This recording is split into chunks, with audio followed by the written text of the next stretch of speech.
આ ભાઈનું કામ મને એવું લાગે છે કે રૂટીન અહીંયા સુપરવિઝન કરવાનું પ્લસ અહીંયા કોઈ હોય તો એની પાસેથી તોડ પાણી કરવાનું આ કામ આ ભાઈનું હોઈ શકે.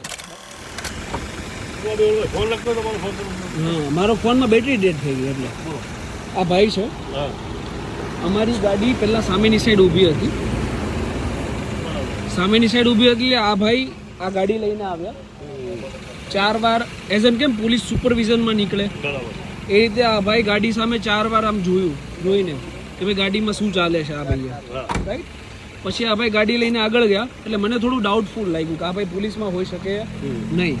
એટલે મેં ગાડી આગળથી યુટર્ન મારી. આ ભાઈ અહીંયા ઊભા રહ્યા હતા આ ભાઈ, એટલે મેં અહીંયા ગાડી ઊભી રાખી. એટલે આ ભાઈ પાછા અહીંયા આવ્યા મારી ગાડીની પાસે.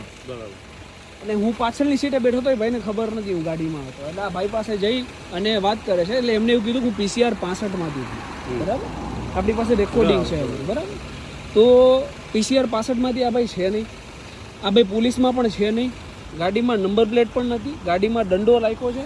આખા લુક મેન્ટેન રાખે છે પોલીસ જેવો, બરાબર. અને જ્યારે ઇન્ક્વાયરી કરી એટલે એણે મને એવું કીધું કે હું ગૌરક્ષકમાંથી કોઈ પ્રમુખ છું અને મારું કામ છે અહીંયા દેખરેખ રાખવાની. મેં તો તમને એવું કોઈ પરવાની આપ્યો હોય કોઈએ તો અમને જણાવો. એવી કોઈ પણ વસ્તુ છે નહીં. એટલે આ ભાઈનું કામ મને એવું લાગે છે કે રૂટીન અહીંયા સુપરવિઝન કરવાનું પ્લસ અહીંયા કોઈ હોય તો એની પાસેથી તોડ પાણી કરવાનું આ કામ આ ભાઈનું હોઈ શકે, બરાબર. એટલે આમણે જે ખોટી પોલીસની ઓળખાણ આપી, જે ગાડીમાં દંડો રાખ્યો છે, ગાડીમાં નંબર પ્લેટ નથી, એ અંતર્ગત આ ભાઈ ઉપર તમામ કાર્યવાહી થવી જોઈએ. આપણે એવી વિનંતી છે, બરાબર.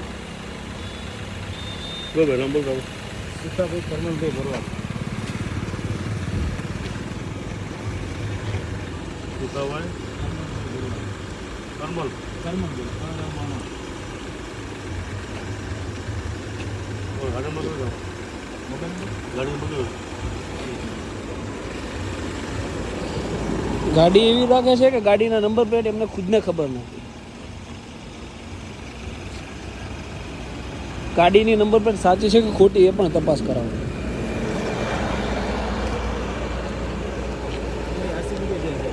આરસી બુક છે ને? હા, તો આરસી બુક જ આપો ને એટલે ડાયરેક્ટ લખી લેવાય.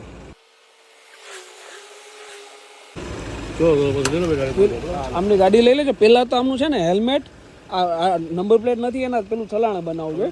હા, બસ બસ. અને બાકી પછી બાકી બધું હું આવું, બરાબર.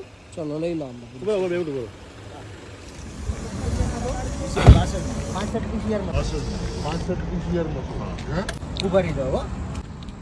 ગાડીમાં કેમ નંબર પ્લેટ નથી તમારો?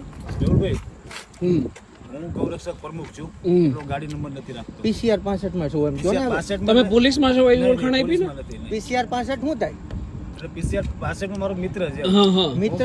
એક મિનિટ હવે મારું સાચું ઓલું મેં ન કીધું તમને. તમે પોલીસની ઓળખાણ કેમ આપો છો? એટલે સાહેબ ડાયરેક્ટ પૂછ્યું એના હિસાબથી મેં કીધું તમને. ઓકે, તમારી ગાડીમાં નંબર પ્લેટ કેમ નથી? નંબર પ્લેટ સાહેબ હું ગૌરક્ષક પ્રમુખ છું એટલે નંબર પ્લેટ નથી રાખતો. એટલે તમે ગૌરક્ષક પ્રમુખ એટલે તમને લાયસન્સ મળે, નંબર પ્લેટ નહીં રાખવાનું? ના ના, એવું નથી. મારે જોખમનું કામ હોય ને સાહેબ એના હિસાબથી.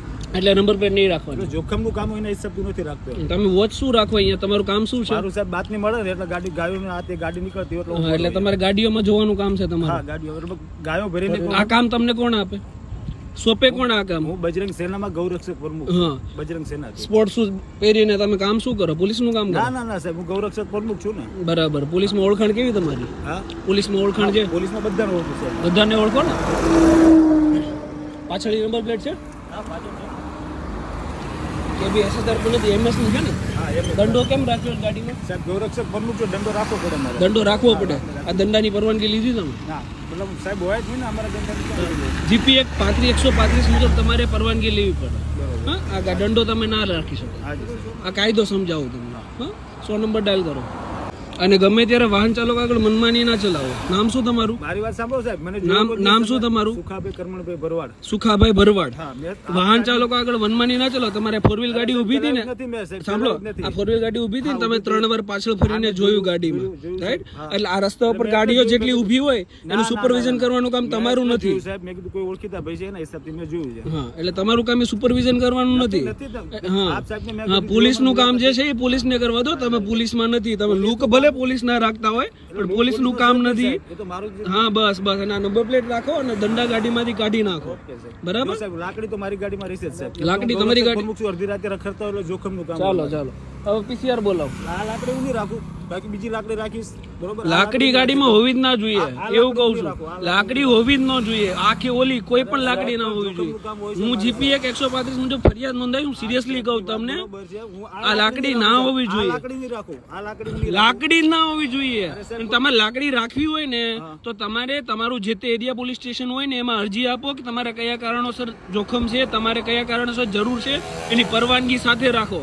મારી ગાડી ખોલો, એમાં લાકડી તમને નહીં દેખાય. તમારથી વધારે મને જોખમ છે કે નથી? તમને જોખમ હું તમને ઓળખું. હા, hello, control room, advocate Mehul Bogra. Advocate Mehul Bogra બોલું. હું અત્યારે આઉટર રિંગ રોડ પર છું અને અહીંયા એક ભાઈ છે જે નંબર પ્લેટ વગરની એમની પાસે ગાડી છે અને ગાડીમાં દંડો રાખેલો છે. પીસીઆર હા હા, કડોદરા, એટલે સારોલી પોલીસ સ્ટેશન લાગશે. મારી સાહેબ જરૂર જ નથી, એ હું તમને કહું. હું તમને પહેલા કહી, મારે 20 રૂમો છે સાહેબ, આ બધી મારે જરૂર નથી, બરોબર? હા, મારી જે દ્રષ્ટિ છે ને એ બહુ દૂરદ્રષ્ટિ છે. આપ સાહેબ તમે મને ના શીખવાડો. આપ સાહેબના વિડીયો મેં જોયા છે, હું આપ સાહેબને સારી રીતે ઓળખું હું છું. બધાને બહુ સારી રીતે માપી લઉં, બધાને બહુ સારી રીતે ઓળખી લઉં. સાહેબ આ ભૂલ છે, તમે થોડી ઘણી વાતચીત થઈ છે, લાઈફ ટાઈમ નહીં થઈ જાય, એટલા માટે મને હેરાન ના કરો. હેરાન કરવાની વાત નથી. આ જે પ્રોસેસ તમે કરી ને કે પ્રોસેસ ખોટી કરી છે, એ પ્રોસેસ તમારાથી ના થવી જોઈએ ક્યારે. સમજાણો કે નહીં? આવો તો પીસી